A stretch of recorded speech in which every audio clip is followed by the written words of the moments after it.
Hello friends, मी doctor Swati. आपण पदार्थ विज्ञानमधील fourth chapter दर्शन बघत होतो. तर त्याच्यामध्ये आता सांख्यदर्शन आज बघणार आहोत. सांख्यदर्शन यांचे संस्थापक आचार्य कपिल मुनी. दर्शनशास्त्रानुसार आधारलेला मूलभूत म्हणजेच षष्टीतंत्र कपिल मुनींनी या ग्रंथावर आधारित सांख्यकारिका हा परम ईश्वर कृष्णाने लिहिलेला सर्वश्रेष्ठ ग्रंथ सध्या या दर्शनाचा आधारभूत ग्रंथ मानलेला आहे. या ग्रंथाचा काळ इसवी सन 150 एवढा असून यात 70 कारिका आहेत. या ग्रंथानुसार वाचस्पती मिश्र यांनी सांख्य तत्वकौमुदी, तर माटरवृत्ती विज्ञान भिक्षूद्वारा सांख्य प्रवचन भाष्य ह्या टीका आहेत. मी जे राईट डाऊन केलेलं आहे त्याच्यात हे MCQसाठी तुम्हाला इम्पॉर्टंट आहेत. त्याच्यानंतर सांख्याची निरुक्ती आणि व्याख्या. सांख्य हा शब्द संख्या या अर्थाने प्रचलित आहे, म्हणजेच परिसंख्या किंवा मोजणे.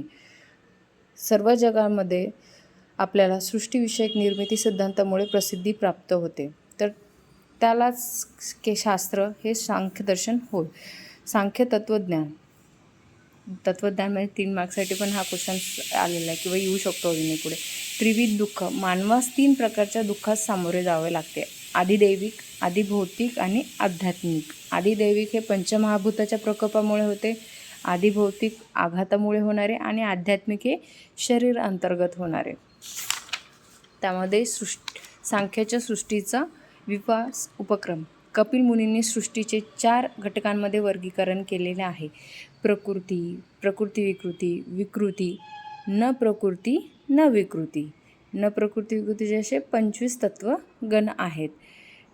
त्यामध्ये प्रकृती सृष्टी ही अशी काही मूलभूत तत्वांपासून विकसित झाली आहे जे इतर कशापासून निर्माण झाले नव्हते. अर्थात पूर्वीपासून अस्तित्वात असलेले तत्व, या तत्वाला प्रकृती म्हटले आहे. प्रकृती विकृती मूलभूत तत्वापासून तयार झालेले पण दुय्यम प्रकारचे सृष्टी घटक तयार करण्यात महत्त्वाची भूमिका करणारे अस्थिर घटक हे प्रकृती विकृती होत. यांची संख्या 7 आहे. महत, अहंकार या पंचतन्मात्रा या प्रकृती विकृत एकत्रित व्याख्या आहेत. महत त्यामधला पॉईंट. प्रकृती या तत्वापासून त्रिगुणांमध्ये पुरुष या तत्वामुळे सर्वप्रथम असमतोल निर्माण झाल्यामुळे महत तत्वाची निर्मिती होते. कोणत्याही गोष्टींचा विचारपूर्वक निर्णय घेणे हे कार्य महत करत असते. तसेच अहंकार. महत या अवस्थेनुसार सृष्टी अहंकार या अवस्थेत परिवर्तित होते, म्हणजे सजीव व निर्जीव या पद्धतीचे वेगळेपण स्पष्ट होणे. अहंकार सात्विक, राजसिक, तामसिक ह्या 3 प्रकारचा असतो अहंकार. पंचतन्मात्रा. प्राथमिक मूलभूत कणांची संख्या 5 आहे, त्यांनाच पंचतन्मात्रा म्हणतात. शब्द, स्पर्श, रूप, रस व गंध ह्या तन्मात्रा आहेत. ह्यापासून महाभूत तयार होतात. शब्दपासून आकाश, स्पर्श वायू, रूप तेज, रस जल, गंध पृथ्वी. विकृती.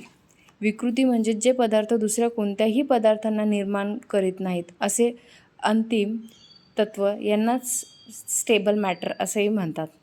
सांख्यांच्या मते सृष्टी विकासाच्या टप्प्यामध्ये 16 बाबींचा समावेश असतो: पंचज्ञानेंद्रिय, पंचकर्मेंद्रिय, पंचतन्मात्रा आणि मन. ह्यालाच पंचकर्मेंद्रिय, ज्ञानेंद्रिय आणि पंचतन्मात्रा, एकादश इंद्रिय असे आपण म्हणतो, आणि मन हे उभयात्मक इंद्रिय हो.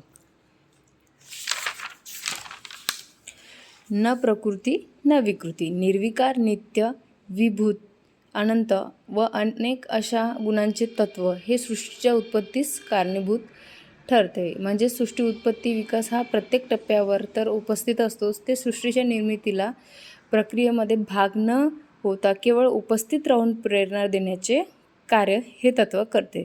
पुरुष तत्व स्वतःच उदासीन राहून सृष्टी उत्पत्ती व विकासाच्या प्रक्रियेला सतत प्रेरणा देण्याचे कार्य घडवून आणत असते. पंचमहाभूत हे पंचतन्मात्रापासून तयार झालेले आहे.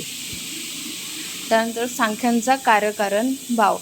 सांख्यांनी देखील सृष्टी उत्पत्तीचा प्रकृती ते पंचतन्मात्रा असा प्रवास स्पष्ट करण्याकरता काही कार्यकारण भावाचे सिद्धांत प्रतिपादित केले आहे. ते पुढील प्रमाणे. त्याच्यामध्ये सत्कार्यवाद, असत अकारणात, उपादानात ग्रहणात, सर्वसंभव्य भावात, शक्यस्य शक्य करणात आणि कारणभावात. सेकंड पॉईंटमध्ये येतो त्याचा परिणामवाद. मूलभूत घटक विकसित असले तरी त्यांच्या संयोगाचा क्रम व इतर बाह्य घटकांचा परिणाम स्वरूप होणारे कार्य हे प्रत्येक वेळी भिन्न भिन्न स्वरूप व गुणधर्माचे असू शकते. त्रिगुणाचे परस्पर संबंध. यामध्ये सत्वगुण हा प्रकाशाची निर्मित करणारा, रजोगुण विषादात्मक शक्ती तसेच तमगुण हा नियामक अशा परस्पर विरोधी गुणांच्या परस्पर संयोगातून 4 प्रकारे घडून येतो. अन्योन्य अभिनव, अन्योन्य आश्रय, अन्योन्य जनन, अन्योन्य मिथुन. अन्योन्य अभिनव एकमेकांच्या विशिष्ट गुणास पराजित करून अन्य गुणावर परिणाम न घडल्यामुळे संयोग होऊन नवनिर्मिती घडून येते. अन्योन्य आश्रय तीनही गुणांना एकमेकांचा आश्रय घेऊन कार्य घडवून आणतात. अन्योन्य जनन तीनही गुण विरोधी गुणांचा अवरोध करून नवीन गुणधर्म असणाऱ्या तत्वांची निर्मिती घडवून आणतात. तर अन्योन्य मिथुन जोडी स्वरूपात स्थिर असते. तसेच लास्ट पॉईंट सांख्याचा आयुर्वेदावर होणारा परिणाम. त्यामध्ये त्रिदोष सिद्धांत, सत्कार्यवाद, परिणामवाद, त्रिविध दुःख, त्रिगुण परस्पर संबंध आणि विकृती. Thank you friends. नेक्स्ट आपलं योग दर्शन आहे तो आपण नेक्स्ट व्हिडिओमध्ये बघूया. थँक्यू.